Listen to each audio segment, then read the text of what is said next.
Hello my dear student, welcome back to Aryan Classes. Aryan ક્લાસીસમાં તમારું હાર્દિક સ્વાગત કરું છું. મારા દરેક વાલા વિદ્યાર્થીને મારા તરફથી જય શ્રીરામ.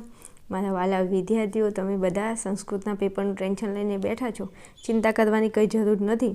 આપણે સંસ્કૃતની તૈયારી ચાલુ કરી દીધી છે. જેમ જેમ હું તમને જે ટૉપિકનો વિડીયો અપલોડ કરું છું, મારા વાલા વિદ્યાર્થીઓ, પ્લીઝ તમને જણાવવાનું કે હાલ તમારી જોડે 2 દિવસનો ટાઈમ છે. તો તમે એક ટૉપિકને કવર કરતા જાઓ, એક ટૉપિકને વ્યવસ્થિત તૈયાર કરીને એને સાઈડ કરતા જાઓ. એમ કરતાં જ્યારે તમારું પેપર હશે ત્યાં સુધી સંપૂર્ણ તૈયારી થઈ જશે. સમજ્યા? ઓકે, ચલો હવે તમારો જે વિભાગ ઈ છે, વિભાગ ઈની અંદર તમને શું પૂછાય તમને ખબર છે કે જે નોંધ પૂછાય છે 46, 47 અને 48માં 8 માર્ક્સની. તો આનો વિડીયો મેં અપલોડ કરી દીધો છે, ડિસ્ક્રિપ્શનમાં લિંક આપેલી છે, ત્યાં જઈને જોઈ લેજો. બરાબર? તો કે ઓકે. પછી હાલ હું તમને શું ભણાવવાની છું, તો મોસ્ટ આઈએમપી MCQ તમારે જે લાસ્ટમાં પૂછાય છે છેલ્લે ક્વેશ્ચન 56, 57, 58 અને 59 જે વિભાગ ઈમાં જ આપેલું હોય છે, અને જે પ્રશ્નો તમને પૂછાય છે 4 પ્રશ્નો MCQ સ્વરૂપે તમને પૂછાય છે. તો આજે એ 4 પ્રશ્નોના મોસ્ટ આઈએમપી ક્વેશ્ચન જોવાના છીએ, જે તમને વિકલ્પો સ્વરૂપે પૂછાય છે. હવે સમજાવી દઉં. 8 માર્ક્સ અને આ 4 પ્રશ્નોના 4 માર્ક્સ, એમ ટોટલ કેટલા માર્ક્સ થયા? 12 માર્ક્સ. આ 12 માર્ક્સ તમને સંસ્કૃત સાહિત્યના પૂછાય છે. તો સંસ્કૃત સાહિત્યમાંથી 12 માર્ક્સનો જે ટૉપિક છે એ મેં તમને કમ્પ્લીટ તૈયાર કરાવી દીધો છે, એવું તમે માની લો. અહીંયા આ વિડીયોની અંદર હું 4 પ્રશ્નો તમને આપી દઉં છું કે કયા 4 પ્રશ્નો મોસ્ટ આઈએમપી પૂછાય. અને જે ટૂંક નોટ છે 8 માર્ક્સની, તો ટૂંક નોટ તો મેં તમને ચલાવી દીધી છે. વિડીયો ના જોયો હોય તો ડિસ્ક્રિપ્શનમાં લિંક આપેલી છે, ત્યાં જઈને જોઈ લેજો. તો મતલબ કે આપણા 12 માર્ક્સ કવર થઈ જાય. હવે એકવાર જો કોઈ વિદ્યાર્થી સારી રીતે મારો વિડીયો શાંતિથી બેસીને જોઈ લે ને, તો આ ગેરંટી હું 1000% વિશ્વાસ અને આ ચેલેન્જ હું ચૂટકી વગાડીને ચેલેન્જ આપીને કહું છું કે 12 માર્ક્સ તમારા રોકડા સિક્યોર થઈ જાય વિભાગ ઈમાંથી. પણ થોડું ચોંટીને બેસવું પડે. ખબર પડે છે? હું આ જે પ્રશ્નો તમને આપું છું એટલા તૈયાર કરી લો, એટલે 8 માર્ક્સની તમારી ટૂંક નોટ અને 4 માર્ક્સના પ્રશ્નો, એમ કરીને 12 માર્ક્સ સંસ્કૃત સાહિત્યના તમારે પૂરા થઈ જાય. તો પછી આગળનો વિડીયો હું આગળના પ્લાનિંગમાં તમને સમજાવું છું. ઓકે, ચાલો શરૂઆત કરવી છે. તો તમને આયુર્વેદ જોઈએ આપેલું છે વિભાગ ઈ, પ્રશ્ન નંબર 56, 57, 58, 59 MCQ સ્વરૂપે પૂછાય છે. અને આયુર્વેદ અને ખગોળશાસ્ત્ર, આયુર્વેદમાંથી 2 પ્રશ્નો પૂછાય અને ખગોળશાસ્ત્રમાંથી 2 પ્રશ્નો પૂછાય, એમ કરીને 4 પ્રશ્નો તમારા અહીંયા પૂછાય છે. રાઈટ? મારે કરી જાઓ, કરી લેજો. હા, મારા ઉપર વિશ્વાસ કરો છો ને, તો કરી લેજો. એમ બેઠા પ્રશ્નો તમને 4 જોવા મળશે MCQ સ્વરૂપે. ચલો, હવે પહેલો પ્રશ્ન અહીંયા આપેલો છે કે ચરક અને સુશ્રુતના પ્રસિદ્ધ ગ્રંથોના નામ લખો. હવે આ તો કેવો મજો પડી જાય એવો પ્રશ્ન છે, કારણ કે કંઈ યાદ જ નથી રાખવાનું. તો કે કેમ? કંઈ નહીં. જો ચરક કીધું છે તો ચરક એ ચરક સંહિતા, પાછળ યાદ રાખો સંહિતા, અને સુશ્રુત એ સુશ્રુત સંહિતા, પાછળ યાદ રાખો સંહિતા. તો બંનેની અંદર યાદ રાખવાનું છે સંહિતા. ચરક હોય તો આગળ ચરક લખી દો, સુશ્રુત હોય તો સુશ્રુત લખી દો. ખબર પડી? ના પડી? ફરી સમજાવું. ચરકે લખી છે ચરક સંહિતા, સુશ્રુતે લખી છે સુશ્રુત સંહિતા. ખબર પડી? હવે ખબર પડી? આટલી નાની વાત તારા દિમાગમાં ઘૂસતી કેમ નથી? આનું ટોટલ મારો અને આનું ટોટલ મારો એટલે ટોટલ સેમ થવું જોઈએ. ચરક સંહિતા અને સુશ્રુત સંહિતા. સમજી? સોની મોની ભણવાનું કર. હા, હાલો, ખબર પડી કે? ચલો, હવે આગળના પ્રશ્ન ઉપર જાઉં છું. બીજું, હું તમને શાંતિ ભણાવીશ. હું એવું નથી કે ફટાફટ વિડીયો પૂરો કરી દો. હું મારા એક વિદ્યાર્થીને ધ્યાનમાં રાખીને ભણાવું છું. અમુક વિદ્યાર્થીને કોમેન્ટ હોય છે કે બેન અમે જોઈ નથી શકતા, પણ તમારો અવાજ સાંભળીને ભણીએ છીએ. તો એવા વિદ્યાર્થીને ધ્યાનમાં રાખીને મારે ભણાવવું પડે છે. અને કોઈ વિદ્યાર્થી પાસ થવા માટે આવ્યો છે કે બેન ખાલી પાસ થવું છે, તો એના મગજમાં આ ઉતરે એવી રીતે શાંતિ ભણાવું છું. જે વિદ્યાર્થીને એવું લાગે છે કે વિડીયો લોંગ છે, તો તમે ફટાફટ તમારે જે સ્પીડે ભગાડવો એ સ્પીડે ભગાડીને તમે જોઈ શકો છો. રાઈટ? પણ હું અહીંયા ભણાવવા ખાતર ભણાવતી નથી. મારી જોડે ભણવાવાળો એક વિદ્યાર્થી એવો ના હોવો જોઈએ કે જે એવું કે બેન ખબર ના પડી એમ. ઓકે? તો આ વસ્તુ તમારે હંમેશા ધ્યાનમાં રાખવાની દરેક મારા વિડીયોમાં. ચાલો, પ્રશ્ન નંબર 2 છે, જ્યોતિષને શાનું અંગ માનવામાં આવે છે? હવે જો ઉપરનો પ્રશ્ન છે ને, આ હું કહું ને કે 10 સ્ટાર તો 10 સ્ટાર, આ કહું ને 10 સ્ટાર તો 10 સ્ટાર. કેમ? કારણ કે 2022 અને 2024માં સેમ ટુ સેમ પ્રશ્નો પૂછ્યા છે. એટલે આપણી ફરજ બને છે કે આપણે સૌથી પહેલાં આ પ્રશ્નોને તૈયાર કરી લઈએ. રાઈટ? મારે કરી જાઓ. સોની મોની તૈયાર કરી લેજે, પછી કહેતી નહીં કે કીધું નહોતું એમ. હા, તમારા માટે કેટલી મહેનત કરું છું. તો જ્યોતિષને શાનું અંગ માનવામાં આવે છે? તો વેદનું. શું કીધું છે? જ્યોતિષને શાનું અંગ માનવામાં આવે છે? તો વેદનું. ચલો, 2 પ્રશ્નો આવડી ગયા. એક અહીંયા ચરક અને સુશ્રુત આ બંનેના ગ્રંથો ચરક ક્યાં તો ચરક સંહિતા, સુશ્રુત ક્યાં તો સુશ્રુત સંહિતા. એટલે પતી ગયું. ચાલ 1 માર્ક્સ ક્લિયર. પૂછાઈ જાય તો જ્યોતિષને શાનું અંગ માનવામાં આવે છે? તો વેદનું. જ્યોતિષ વેદ, જ્યોતિષ વેદ, જ્યોતિષ વેદ. આવડી ગયું? બેન આવડી ગયું, જવા દો. ચલો, કયા વેદાંગને વેદનું અંગ માનવામાં આવે છે? જો ઊંધો પ્રશ્ન પૂછ્યો છે પછી કહેતા નહીં કે કીધું નહોતું. અહીંયા કીધું છે જ્યોતિષને શાનું અંગ માનવામાં આવે છે, અને અહીંયા એવું કીધું છે કયા વેદાંગને વેદનું અંગ માનવામાં આવે છે. લે, આ તો ઊંધું કરી નાખ્યું. તો જો આ પ્રશ્ન પૂછાય તો બી, આ પ્રશ્ન પૂછાય તો પણ, ગમે તે પૂછાય તો તમારે શું ધ્યાનમાં રાખવાનું? જો એ જ્યોતિષને શાનું અંગ માનવામાં આવે છે એમ કે તો વેદનું, પણ કયા વેદાંગને વેદનું અંગ માનવામાં આવે છે તો તમારે લખવાનું જ્યોતિષને. તો હવે યાદ કેવી રીતે રાખશો? કંઈ નહીં, જ્યોતિષ પૂછે તો જવાબ વેદાંગ લખવાનું, અને વેદ પૂછે તો જવાબ તમારે જ્યોતિષ લખવાનું. લે, પતી ગયું. ગમે તે રીતે ઉલટાઈને પ્રશ્ન પૂછે તમારે ધ્યાનમાં રાખવાનું, શાંતિ પેપર વાંચવાનું, પછી જવાબ આપવાનો. બહુ હરખ પદુડા નહીં થઈ જવાનું ઉતાવળમાં. હા, એ વાતનું ધ્યાન રાખવાનું. સમજ્યા? મારે કહી લઈ જાઓ. ચલો, 3 પ્રશ્નો આવડી ગયા. હવે ચરક કોણ હતા અને તેમનો સમય જણાવો. તો ચરક કોણ હતા? આયુર્વેદાચાર્ય હતા. ચરક કોણ હતા? આયુર્વેદાચાર્ય હતા, અને તેમનો સમય 2જી શતાબ્દી. કઈ? બીજી. ઈસવીસનની 2જી સદીમાં થઈ ગયા. તો ચરક કોણ હતા? આયુર્વેદાચાર્ય હતા. સમજ્યા? ચાલો આગળ જાઉં તો 5મા નંબરનો પ્રશ્ન છે, આયુર્વેદની 3 શાખાઓના પ્રવર્તક આચાર્યોના નામ જણાવો. હવે તમને આ પ્રશ્ન MCQમાં લગભગ આઈ થિંક કદાચ ના પૂછાય, પણ પૂછાઈ જાય તો કેવી રીતે? એમ પૂછે કે નીચેનામાંથી આયુર્વેદની શાખાના કયા પ્રવર્તક નહોતા? તો આ 3 આપેલા હોય તો 3 તો છે ને, ચોથા નંબરના કોક આપેલા હોય વધારાના, અને પછી એમ પૂછે કે આયુર્વેદના કયા આચાર્ય નીચેનામાંથી નથી? તો આ 3 સિવાય ચોથા નંબરના હોય ને તમારો જવાબ. જો ગમે તે રીતે પ્રશ્ન પૂછે, ચાન્સ નહીં દેને કા, મસાલા ઝૂકેગા નહીં. તૈયારી એ રીતના કરવાની કે ગમે તે રીતે પ્રશ્ન પૂછે ફેરવીને. આપણે ભમાવતા આવડવું જોઈએ. તમને ભમાઈને પ્રશ્ન પૂછે તો બંકો ભમાયા વગર તો ના જ રહે. તો તમારે સમજી લેવાનું કે તમે ના ભમી જાઓ, પ્રશ્નને ભમાવાનું. તો આયુર્વેદની 3 શાખાઓના પ્રવર્તક આચાર્યોના નામ લખો. તો કોણ હતા? ભારદ્વાજ હતા, ધન્વંતરી હતા, અને કશ્યપ હતા. રેડી? યાદ રહેશે? ના રહે તો રાખવું પડે. સોની મોની તૈયારી કર. ના યાદ રહેતું હોય તો બીજું શું થાય? જો વિદ્યાર્થીઓ, તમારા માટે બહુ મહેનત કરું છું. પ્લીઝ મારી ચેનલમાં 20,000 સબસ્ક્રાઇબ પૂરા કરી દેજો. તમારી એક્ઝામ પૂરી થાય ને એના પહેલાં સમજ્યા? મારે કલે જાઓ. જો સંસ્કૃતિ સારી તૈયારી તમારે કરવી હોય તો એક ટોપિકની આવી રીતે તૈયારી કરાવી દઈશ. તમે મારું થોડી એકચ્યુઅલી મને હેલ્પ કરતા દેજો.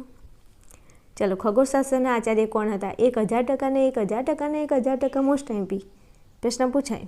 ખગોળશાસ્ત્રના આચાર્ય કોણ હતા? તો વરાહમિહિર એ જ્યોતિષશાસ્ત્રી પણ હતા અને ખગોળ વિદ્યાના આચાર્ય હતા. તો તમને મહાન જ્યોતિષશાસ્ત્રી પૂછે અથવા ખગોળ વિદ્યાના આચાર્ય પૂછે તો જવાબ શું લખશો તમે? વરાહમિહિર. શું યાદ રાખશો? વરાહમિહિર. તો યાદ રાખવાનું ખ અને વ. કેમ ખ? ખાઉં છું. આમ સાની માની શાંતિ રાખને, આખો દિવસ ખાવાનું કે કરે છે. ખાઉં છું. તો ખવ યાદ રાખવાનું. ખવ કેમ? ખ એટલે ખગોળશાસ્ત્ર, વ એટલે વરાહમિહિર. ઓપ્શનમાં આપ્યું હોય તો ઊંધું ન થઈ જાય એટલા માટે. કે પછી મને ખબર છે આપણી એક પેટર્ન ફેમસ છે MCQમાં, માતાજી. આ આપણો જવાબ. એવું ન કરતા હો, નહીં તો 1 માર્ક્સ કટ. ચલો આગળ જવું છે. હવે વરાહમિહિરના ગ્રંથનું નામ જણાવો. વરાહમિહિરે કયો ગ્રંથ લખ્યો? તો મોસ્ટ MP ક્વેશ્ચન. હો ભાઈ, પૂછી લે પછી કહેતા નહીં કે કીધું નહોતું. શું આવશે? પંચ સિદ્ધાંતિકા. વરાહમિહિરે કયો ગ્રંથ લખ્યો? તો પંચ સિદ્ધાંતિકા. વરાહમિહિરે કયો ગ્રંથ લખ્યો? પંચ સિદ્ધાંતિકા. સમજ્યા? મારે કલે જાઓ. જરા કોમેન્ટની અંદર લખી દેજો ને સારા એવા 2 શબ્દો, તો મને મજો પડી જાય. અને આ પ્રશ્નો કરી લેજો. બેઠા 4 પ્રશ્નો તમને આમાંથી જોવા મળશે. કરી નાખજો. જો કરી નાખશો તો પરીક્ષામાં મજો પડી જશે. એકવાર કોમેન્ટમાં લખજો બેન, મજો પડી ગયો. ચલો 8મો પ્રશ્ન છે, પ્રાચીન ભારતીય તબીબી વિજ્ઞાનનો ગ્રંથ કયો છે? જો તબીબી આવે ને એટલે આયુર્વેદ સમજી લેવાનું. તબીબી એટલે આયુર્વેદ. તો પ્રાચીન ભારતીય તબીબી વિજ્ઞાનનો ગ્રંથ કયો છે? તો શું આવશે? આયુર્વેદ. જવાબ શું આવશે? આયુર્વેદ. આર્યન ક્લાસીસ યાદ રાખજો ને. આયુ. હા. ચાલો પછી કીધું છે ગુજરાતની આયુર્વેદ પરંપરામાં કોનું નામ અગ્રેસર ગણાય છે. મોસ્ટ ટાઈમ ક્વેશ્ચન જો કદી પૂછાણો નથી પણ પૂછાઈ જાય ને તો મારા વિદ્યાર્થીઓને ભયો થઈ જવો જોઈએ. શું ગુજરાતની આયુર્વેદ પરંપરામાં કોનું નામ અગ્રેસર છે? ભારતમાં તો તમને ખબર છે, ભારતમાં તો તમને ખબર જ છે. ઉપર જોઈ ગયા આપણે ચરક સંહિતા, ચરકના સુશ્રુતને બધા હતા આયુર્વેદની અંદર. પણ ગુજરાતમાં કયા એવા વ્યક્તિ છે જેમનું નામ અગ્રેસર ગણાય છે આયુર્વેદમાં? તો આચાર્ય જાદવજી ત્રિકમજી. નામે સાદું છે, યાદ રહી જાય એવું છે. મારા કોલેજ આવું પ્લીઝ કરી લેજો. આચાર્ય જાદવજી ત્રિકમજીનું નામ મોખરે ગણાય છે, અગ્રેસર ગણાય છે ગુજરાતના આયુર્વેદની અંદર. હવે કદાચ એમ પૂછી લે, આ તો ઠીક છે, પણ કદાચ એવું પૂછી લે કે જાદવજીનો જન્મ કઈ જગ્યાએ થયો હતો, તો પછી ડખો પડે. આવું તો કંઈ વાંચ્યું નહોતું, મારું બેટું ક્યાંથી આવ્યું આ તો એ તમારા સિલેબસમાં છે.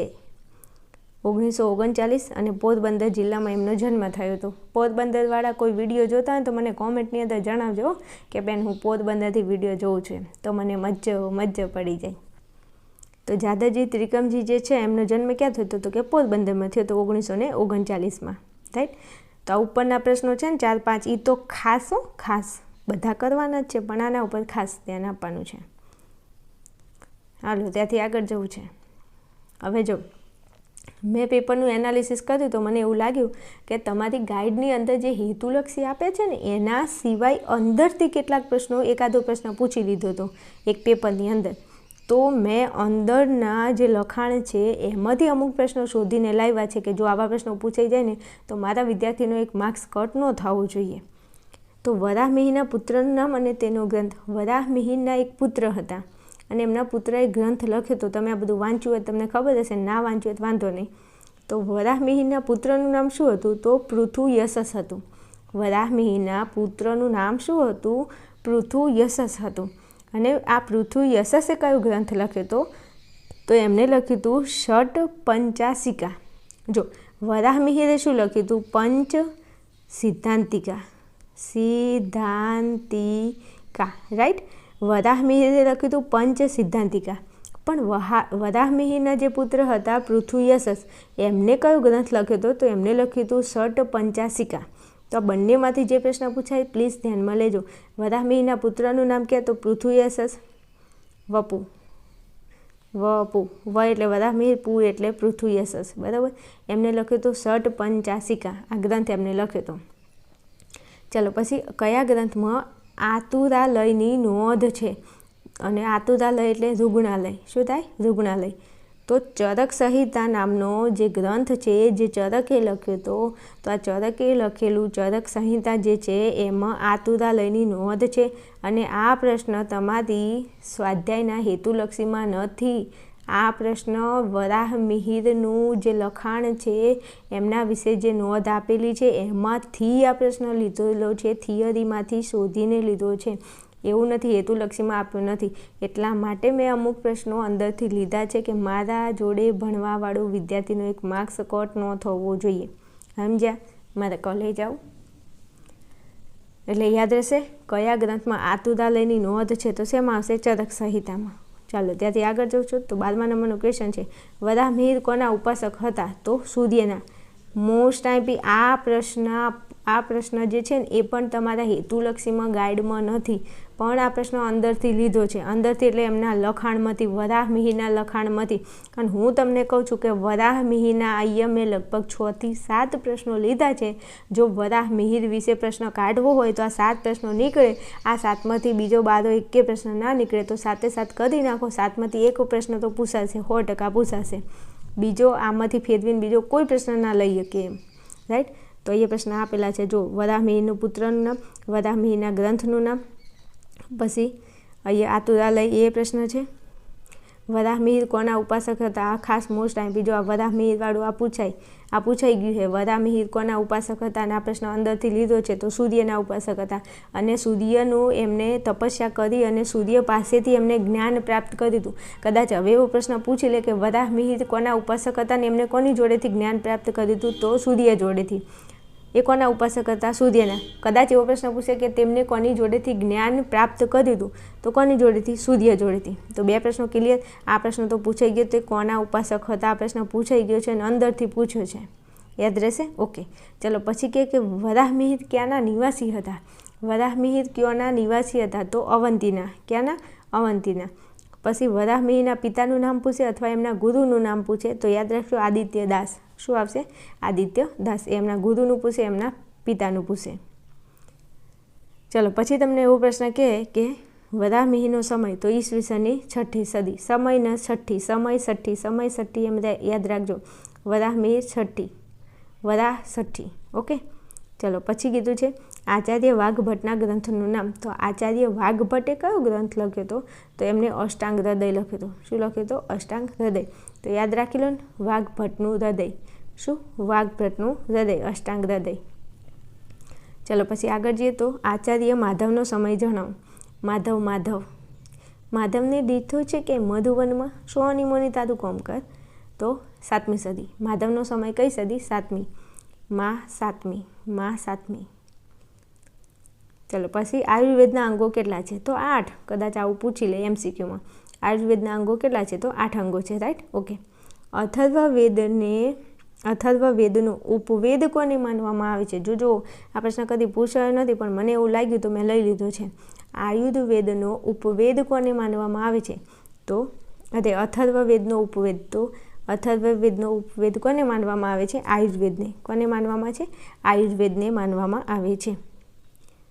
અથર્વવેદનો ઉપવેદ કોને માનવામાં આવે છે? તો આયુર્વેદને માનવામાં આવે છે. ઓકે, ચલો પછી 20માં અશ્વિની કુમારોએ કયા ઋષિનું વૃદ્ધત્વ દૂર કરીને તેમને નવ યૌવન પ્રદાન કર્યું હતું? 1000% મોસ્ટ ટાઈમ પૂછાઈ ગયેલું 2 વાર, 22 અને 24માં. તો વૃદ્ધ ચ્યવન ઋષિ હતા. કયા? વૃદ્ધ ચ્યવન ઋષિ હતા.